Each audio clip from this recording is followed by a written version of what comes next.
ನನ್ನೆಲ್ಲ ಯೂಟ್ಯೂಬ್ ವೀಕ್ಷಕ ಸ್ನೇಹಿತರಿಗೆ ನಿಮ್ಮ ಸುಪ್ರಿಯಾ ಶಿವಮೂರ್ತಿಗೌಡ ಮಾಡುವ ನಮಸ್ಕಾರಗಳು.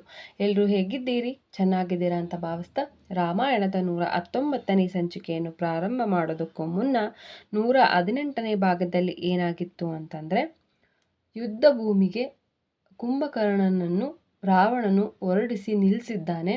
ನೀವು ಒಬ್ಬಂಟಿಯಾಗಿ ಹೋಗಬೇಡ, ನಿನ್ನ ಜೊತೆ ರಾಕ್ಷಸ ಸೈನಿಕರನ್ನು ಕರೆದುಕೊಂಡು ಹೋಗು, ಹಾಗೆ ಅಜ್ಜೇಯನಾಗಿ ಬಾ ಅಂತ ಅವನಿಗೆ ಒಂದು ಧೈರ್ಯವನ್ನು ತುಂಬಿ ಕಳಿಸ್ತಾ ಇದ್ದಾನೆ. ಆ ಒಂದು ಮುಂದುವರಿದ ಭಾಗವೇ 119ನೇ ಭಾಗ ಅಂತ ಹೇಳ್ತಾ ನಾನೀಗ ರಾಮಾಯಣದ ಭಾಗವನ್ನು ಮುಂದುವರಿಸ್ತಾ ಇದ್ದೀನಿ ಸ್ನೇಹಿತರೆ. ತನ್ನ ಸಹೋದರನ ಶಕ್ತಿಯ ಬಗ್ಗೆ ಯೋಚಿಸಿದ ನಂತರ ರಾವಣನ ಉತ್ಸಾಹವು ಹೆಚ್ಚಾಯಿತು. ಕುಂಭಕರ್ಣನು ಒಂದು ಮಾರಕ ಬರ್ಜಿಯನ್ನು ತೆಗೆದುಕೊಂಡು ಹೊರಡಲು ಸಿದ್ಧನಾದಾಗ ರಾವಣನು ಅವನಿಗೊಂದು ಬಂಗಾರದ ಹಾರವನ್ನು ಮತ್ತು ಹೂವುಗಳ ಮಾಲೆಯನ್ನು ಹಾಕಿ ಇತರ ಆಭರಣಗಳಿಂದ ಅವನನ್ನು ಅಲಂಕರಿಸಿದನು. ನಂತರ ಒಂದು ಅಭೇದ್ಯವಾದ ಸುವರ್ಣ ಯುದ್ಧ ಕವಚವನ್ನು ಧರಿಸಿದ ಕುಂಭಕರ್ಣನು ರಾವಣನಿಗೆ ಪ್ರದಕ್ಷಿಣೆ ಬಂದು ಅವನಿಗೆ ನಮಸ್ಕರಿಸಿದಾಗ ರಾವಣನು ಅವನನ್ನಾಲಂಗಿಸಿ ಆಶೀರ್ವದಿಸಿದನು. ಯುದ್ಧ ಭೂಮಿಯನ್ನು ಸಮೀಪಿಸಿದ ಕುಂಭಕರ್ಣನು ತನ್ನ ದೇಹವನ್ನು 600 ಬಿಲ್ಲುದ್ದದಷ್ಟು ಎತ್ತರವಾಗಿ ಮತ್ತು 100 ಬಿಲ್ಲು ಉದ್ದದಷ್ಟು ಅಗಲವಾಗಿ ವಿಸ್ತರಿಸಿಕೊಂಡನು. ರಾಮ ಲಕ್ಷ್ಮಣರನ್ನು ಕೊಂದು ಸಂಪೂರ್ಣ ವಾನರ ಸೈನ್ಯವನ್ನು ಕಬಳಿಸಬೇಕೆಂದು ದೃಢ ಸಂಕಲ್ಪಿತನಾಗಿದ್ದರೂ ಅವನು ಅನೇಕ ಭಯಾನಕ ಅಪಶಕುನಗಳನ್ನು ಕಾಣಲಾರಂಭಿಸಿದನು. ಆಕಾಶದಲ್ಲಿ ಧೂಮಕೇತುಗಳು ಮಿಂಚಿದವು ಮತ್ತು ಹೆಣ್ಣು ನರಿಗಳು ಅನಿಷ್ಟವಾಗಿ ಅರಚಿದವು. ಕುಂಭಕರ್ಣನ ಎಡಗಣ್ಣುಗಳು ಅದುರಿತು ಮತ್ತು ಅವನ ಎಡತೋಳು ಬಡಿಯಿತು. ನಂತರ ಅವನು ಹಿಡಿದಿದ್ದಂತಹ ಬಲ್ಲಿಯ ಮೇಲೆ ಒಂದು ರಣಹದ್ದು ಬಂದು ಕುಳಿತುಕೊಂಡಿತು.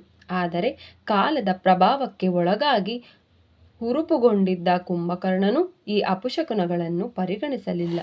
ರಕ್ಷಣೆಯ ಗೋಡೆಯನ್ನು ದಾಟಿ ಯುದ್ಧ ಭೂಮಿಯನ್ನು ಪ್ರವೇಶಿಸಿದ್ದ ಕುಂಭಕರ್ಣನನ್ನು ಕಂಡ ವಾನರರು ಗಾಬರಿಗೊಂಡರು, ಹೆದರಿ ಓಡಿದರು.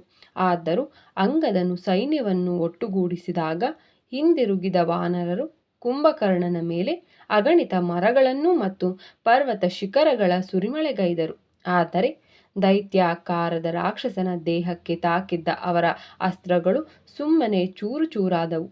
ಪ್ರತಿಯಾಗಿ ಕುಂಭಕರ್ಣನು ಲೆಕ್ಕವಿಲ್ಲದಷ್ಟು ವಾನರರನ್ನು ಧ್ವಂಸ ಮಾಡಲಾರಂಭಿಸಿದನು. ವಾನರರು ಮತ್ತೆ ಗಾಬರಿಗೊಂಡರು. ಆ ಬಳಿಕ ನಡೆದ ಪಲಾಯನದಲ್ಲಿ ಕೆಲವರು ಸಮುದ್ರದ ದಂಡೆಯಲ್ಲಿದ್ದ ಕಡಿದಾದ ಬಂಡೆಗಳಿಂದ ಸಮುದ್ರಕ್ಕೆ ಹಾರಿದರು. ಮತ್ತೆ ಇನ್ನಿತರರು ಭಯದಿಂದ ಕಣ್ಣುಗಳನ್ನು ಮುಚ್ಚಿಕೊಂಡರು. ಆಗ ಸೈನ್ಯವನ್ನು ಉದ್ದೇಶಿಸಿದ ಅಂಗದನು, ಯುದ್ಧದಲ್ಲಿ ವೀರ ಮರಣವನ್ನಪ್ಪುವುದು ಸುಲಭವಾದ ಜೀವನವನ್ನು ಹುಡುಕಿಕೊಂಡು ಓಡುವುದಕ್ಕಿಂತ ಉತ್ತಮ. ಅಂತಹ ಏಡಿಗಳು ತಮ್ಮ ಸಂಬಂಧಿಕರಿಂದ ತೆಗಳಿಸಿಕೊಂಡು ತಮ್ಮ ಜೀವನವನ್ನು ಕಳೆಯಬೇಕಾಗುತ್ತದೆ. ಖಂಡಿತವಾಗಿ ಇಂತಹ ಅವಮಾನವು ಸಾವಿಗಿಂತ ಹೆಚ್ಚಿನ ನೋವನ್ನು ಕೊಡುತ್ತದೆ ಎಂಬುದಾಗಿ ಹೇಳಿ ಸೈನ್ಯವನ್ನು ಉರಿದುಂಬಿಸಿ ಒಟ್ಟುಗೂಡಿಸಿದನು. ಆದರೂ ತಮ್ಮ ಜೀವನವು ಅಮೂಲ್ಯವೆಂದು ಪರಿಗಣಿಸಿದ ವಾನರರು ಮತ್ತು ಸೇನಾಧಿಪತಿಗಳು ಹೆದರಿ ಓಡುವುದನ್ನು ಮುಂದುವರೆಸಿದರು. ಕಡೆಗೆ ರಾಮನು ಆ ದೈತ್ಯನನ್ನು ಕೊಲ್ಲುವನೆಂದು ಹೇಳುವ ಮೂಲಕ ಅಂಗದನು ಅವರಿಗೆ ಭರವಸೆಯನ್ನು ನೀಡಿದಾಗ ವಾನರರು ಕ್ರಮೇಣವಾಗಿ ಯುದ್ಧ ಭೂಮಿಗೆ ಹಿಂದಿರುಗಿದರು.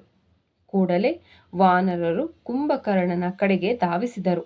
ಆಗ ತನ್ನ ಗದೆಯನ್ನು ಎಲ್ಲ ದಿಕ್ಕಿನಲ್ಲೂ ತಿರುಗಿಸಿದ ರಾಕ್ಷಸನು 8700 ವಾನರರನ್ನು ಹೊಡೆದುರುಳಿಸಿದನು.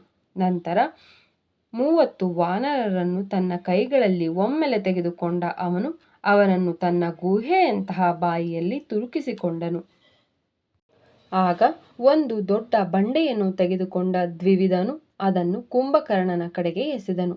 ಅದರ ಗುರಿಯನ್ನು ತಪ್ಪಿದ ಬಂಡೆಯು ರಾಕ್ಷಸನ ಸೈನ್ಯದ ಮೇಲೆ ಬಿದ್ದು ಅನೇಕ ರಾಕ್ಷಸ ಸೈನಿಕರನ್ನು ಜಜ್ಜಿತು. ಆಕಾಶದಲ್ಲಿದ್ದ ಹನುಮಂತನು ಕುಂಭಕರ್ಣನ ಮೇಲೆ ಪರ್ವತ ಶಿಖರವನ್ನು ಎಸೆಯಲು ಪ್ರಾರಂಭಿಸಿದಾಗ ಆ ಬಹುದೊಡ್ಡ ರಾಕ್ಷಸನು ಅವುಗಳನ್ನು ತನ್ನ ಕೈಯಿಂದಲೇ ಸುಲಭವಾಗಿ ಮುರಿದು ಹಾಕಿದನು. ನಂತರ ತನ್ನ ಬಲ್ಲೆಯನ್ನು ತೆಗೆದುಕೊಂಡ ಕುಂಭಕರ್ಣನು ವಾನರರೆಡೆಗೆ ಧಾವಿಸಿದಾಗ ಅವನ ದಾರಿಯಲ್ಲಿ ಅಡ್ಡನಾಗಿ ನಿಂತ ಹನುಮಂತನು ಒಂದು ದೊಡ್ಡ ಪರ್ವತದ ಶಿಖರವನ್ನು ಅವನ ಮೇಲೆ ಜೋರಾಗಿ ಎಸೆದನು.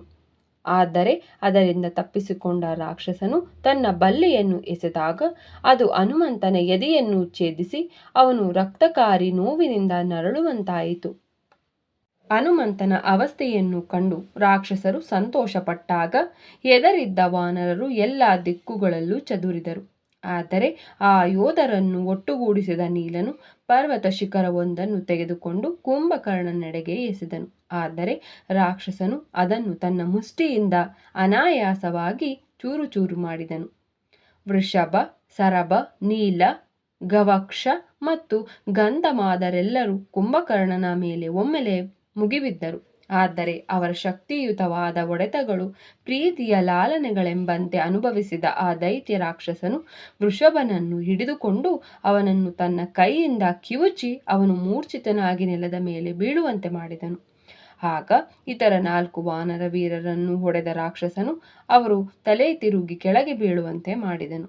ಇದರಿಂದ ಕೋಪಗೊಂಡ ಸಾವಿರಾರು ವಾನರರು ಕುಂಭಕರ್ಣನ ದೇಹದ ಮೇಲೆ ಪರ್ವತವೋ ಎಂಬಂತೆ ಒಮ್ಮೆಲೆ ಏರಿ ಅವನನ್ನು ಆಕ್ರಮಿಸಿದರು.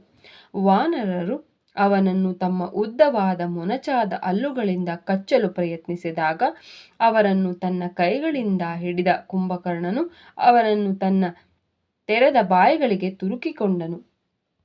ಸ್ನೇಹಿತರೆ, ರಾಮಾಯಣದ 119ನೇ ಭಾಗವನ್ನು ನಾನಿಲ್ಲಿಗೆ ಮುಕ್ತಾಯಗೊಳಿಸ್ತಿದ್ದೀನಿ. ಯುದ್ಧ ಇನ್ನು ಮುಂದುವರಿಯುತ್ತೆ. ಅದನ್ನು ನಾಳಿನ ಸಂಚಿಕೆಯಲ್ಲಿ ನೋಡೋಣ ಅಂತ ಹೇಳ್ತಾ ನಿಮ್ಮೆಲ್ಲರಿಗೂ ನನ್ನ ನಮಸ್ಕಾರ. ಹಾಗೇನೆ ಹರ ಹರ ಮಹಾದೇವ್.